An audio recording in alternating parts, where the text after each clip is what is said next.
오늘은 에스겔 38장 1절부터 23절까지의 말씀을 통해서 하나님의 말씀을 함께 나누도록 하겠습니다. 에스겔 38장과 39장은 곡에 대한 예언의 말씀입니다. 2절을 보십시오. 인자야, 너는 마곡 땅에 있는 로스와 메섹과 두발왕 곧 곡에게로 얼굴을 향하고 그에게 예언하여. 이 곡 또는 마곡이 누구를 가리키는지는 사실 해석상 그렇게 쉽지가 않습니다. 우선 이 곡을 사람의 이름으로 보는 견해가 있습니다. 창세기 10장 2절의 말씀 보면 이렇게 기록하고 있습니다. 야벳의 아들은 고멜과 마곡과 마대와 야완과 두발과 메셋과 디라스요, 이렇게 말씀합니다. 마곡은 노아의 아들인 야벳의 아들이다 하는 것이죠. 그래서 마곡의 자손들이 이룬 나라의 이름이나 또 그들이 거주하고 있는 지역을 가리키는 지명이다, 이렇게 해석합니다. 또 유대 역사가인 요세푸스는 마곡이 고대에 아주 유명했던 스키타이인이라고 주장합니다. 이들은 지금의 흑해의 북동쪽에 위치해 있었다, 이렇게 보고 있습니다. 그리고 로스와 메섹, 두발 등은 타우루스 산맥 지역, 그러니까 지금의 터키 남쪽을 가리킨다, 이렇게 보고 있습니다. 그런데 직접적으로 어떤 인물이나 지명을 가리킨다는 것보다는 오히려 영적인 의미로 해석하는 것이 더 옳다고 보는 견해가 많습니다. 그러니까 이들은 마지막 때에 하나님을 대적하는 사탄의 세력이라는 것이죠. 요한계시록 20장 8절은 이렇게 말씀합니다. 나와서 땅의 사방 백성 곧 곡과 마곡을 미혹하고 모아 싸움을 붙이리니 그 수가 바다의 모래 같으리라. 사도 요한은 이들이 최후의 전쟁에서 하나님의 백성을 미혹하고 대적하는 사탄과 그 하수들이다, 이렇게 설명하고 있습니다. 그들이 장차 믿음의 사람들을 공격하는 최후의 전쟁을 일으킬 것이라는 거죠. 중요한 것은 하나님께서 이들을 대적하셔서 그들을 소환하십니다. 4절부터 6절까지 말씀 보면 하나님께서는 그들의 군대를 무장시키셔서 많은 백성들의 무리와 함께 이끌어내시겠다, 이렇게 말씀하고 있습니다. 자, 이 말씀은 악한 자들까지 주관하시는 분이 하나님이심을 보여주고 있습니다. 겉으로 보면 그들이 스스로 하나님을 대적하고 악한 일을 꾸미는 것 같지만 그 모두가 하나님의 계획과 주권 하에 있음을 보여줍니다. 비록 그들이 악한 일을 저지르고 믿음의 사람들을 쓰러뜨리려고 하지만 오히려 하나님께서 그들을 소환하시고 결국은 멸망시키실 계획을 가지고 계셨던 것이죠. 곡은 그들의 우두머리가 돼서 하나님의 계획 하에서 움직입니다. 그들은 하나님의 백성인 이스라엘을 공격하기 위해서 오지요. 8절을 보십시오. 여러 날 후 곧 말년에 내가 명령을 받고 그 땅 곧 오래 황폐하였던 이스라엘 산에 이르리니 그 땅 백성은 칼을 벗어나서 여러 나라에서 모여 들어오며 이방에서 나와 다 평안히 거주하는 중이라. 역사적으로 보면 이스라엘은 멸망했고 그 땅은 오랫동안 황폐해졌습니다. 그 이후에 전쟁이 그치고 그들은 이방 땅에서 돌아와서 다시 그곳에서 평안하게 거주하고 있었습니다. 이제 그런 하나님의 백성들을 다시 대적하기 위해서 악한 연합군들이 모여들고 있는 것을 보여주고 있습니다.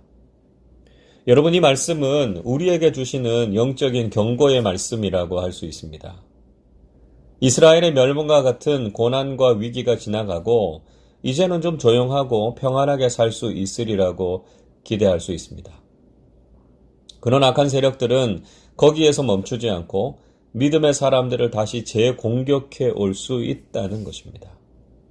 그래서 우리는 절대로 영적인 경계 상태를 풀어서는 안 된다는 것이죠. 우리는 지금까지도 영적으로 참 힘든 시간을 보냈습니다. 그러나 사탄은 마지막까지 공격을 멈추지 않을 것입니다. 우리는 늘 영적으로 깨어 있어서 언제 공격해 올지 모르는 사탄의 공격에 대비할 수 있어야 한다는 것입니다.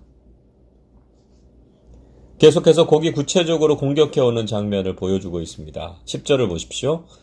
주 여호와께서 이같이 말씀하셨느니라.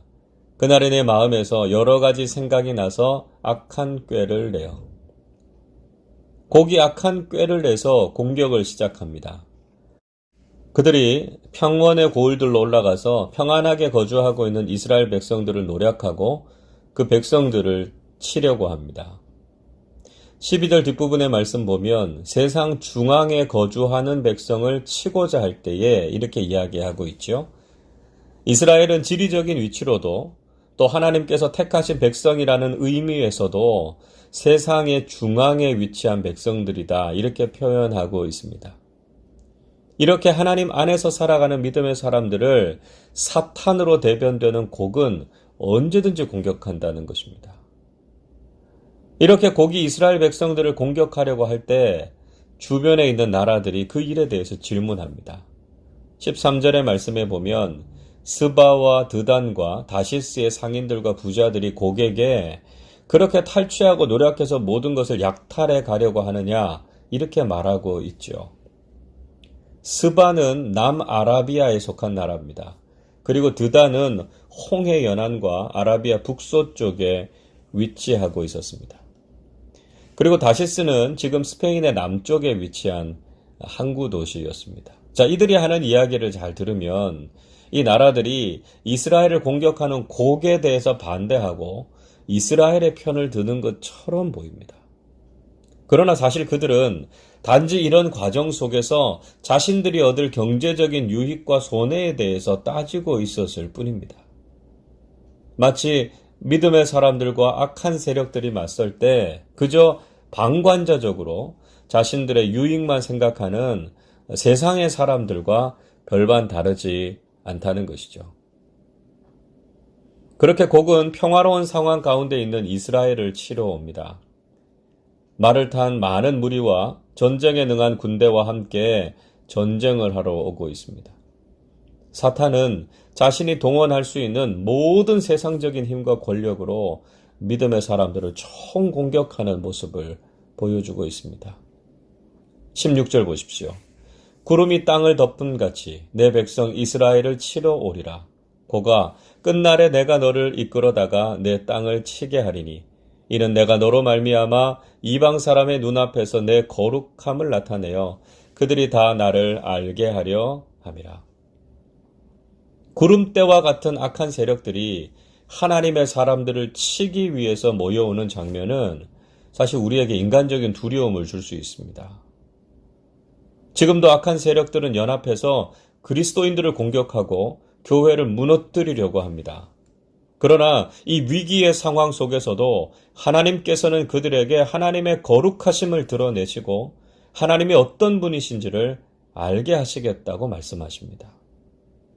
자, 그러면 어떻게 하나님께서 그들을 심판하십니까? 17절의 말씀 보십시오. 주 여호와께서 이같이 말씀하셨느니라. 내가 옛적에 내 종 이스라엘 선지자들을 통하여 말한 사람이 내가 아니냐. 그들이 그때에 여러 해 동안 예언하기를 내가 너를 이끌어다가 그들을 치게 하리라.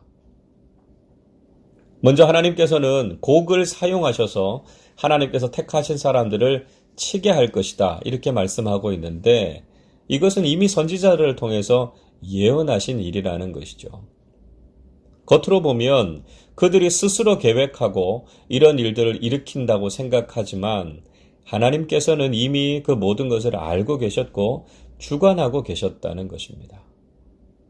악한 자들이 아무리 꾀를 낼지라도 하나님께서는 이미 그 모든 것들을 하나님의 뜻대로 이루어 가시는 분이십니다.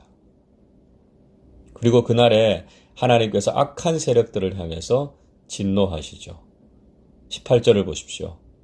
그날의 곡이 이스라엘 땅을 치러 오면 내 노여움이 내 얼굴에 나타나리라. 주 여호와의 말씀이니라. 하나님께서는 그때 그 얼굴에 진노를 드러내시겠다고 말씀하십니다. 하나님께서는 의인과 선한 사람들에게는 한없이 긍휼을 베푸시는 분이시지만 악한 세력들을 향해서는 무서운 진노를 나타내십니다. 19절에 보시면 그래서 그들이 이스라엘을 공격해 올 때 하나님께서 질투와 노여움으로 그 땅에 지진을 일으키시겠다고 말씀합니다. 그리고 20절에서는 모든 생물들이 하나님 앞에서 떨고 모든 산과 성벽이 다 무너지게 될 것이다 말씀하지요. 또 21절에서는 그들이 서로 칼로 자기 편을 쳐서 멸망하게 된다는 것입니다. 그 이외에도 22절을 보시면 전염병과 피, 폭우와 큰 우박덩이, 불과 유황으로 고개 연합군들 위에 비와 같이 내리게 하시겠다 말씀하고 있습니다. 악한 자들을 향한 하나님의 무서운 심판과 재앙이 그치지 않을 것이다 경고하고 계신 것이죠. 이 모든 일들을 통해서 세상은 그분이 바로 하나님이심을 알게 됩니다. 23절 말씀 보십시오. 이같이 내가 여러 나라의 눈에 내 위대함과 내 거룩함을 나타내어 나를 알게 하리니 내가 여호와인 줄을 그들이 알리라. 이런 하나님의 진노와 심판을 통해서 모든 나라에 하나님의 위대하심과 거룩하심을 나타내실 것입니다. 그래서 모든 사람들이 여호와 하나님을 인정하게 하신다는 것이죠. 여러분, 사탄은 우리가 믿음 안에서 평온하게 살아가는 것을 그냥 좌시하지 않을 것입니다. 세상의 악한 세력들을 동원해서 우리의 믿음을 꺾어 놓으려고 공격하기를 쉬지 않을 것입니다. 그러나 이 모든 것은 하나님의 계획 하에 있음을 잊지 마십시오. 이미 선지자들과 성경은 이런 일들이 있을 것을 예언하고 있습니다.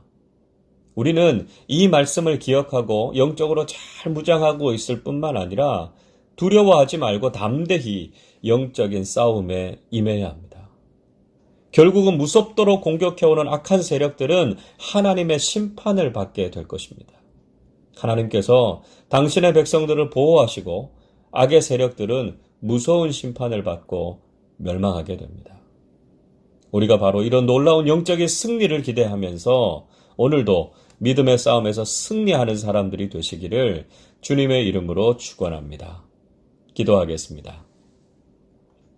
전능하시고 위대하신 하나님 아버지, 오늘도 우리의 모든 삶을 주관하시고 세상의 모든 권세를 다스리시는 하나님을 찬양합니다. 마지막 때가 다가올수록 사탄과 어둠의 세력들이 우리를 향해서 더욱 강하게 공격해 오고 있습니다. 그러나 이 모든 것이 다 하나님의 손 안에 있음을 알게 하시고 위기 속에서도 두려워하지 않고 담대히 믿음으로 맞서게 해 주시옵소서. 결국 하나님께서 이 모든 악한 세력들을 물리치시고 우리에게 최후의 승리를 주실 줄로 믿습니다. 그리고 하나님만이 온 세상 가운데 높으시고 하나님의 위대하심과 거룩하심을 보게 하실 줄로 믿습니다.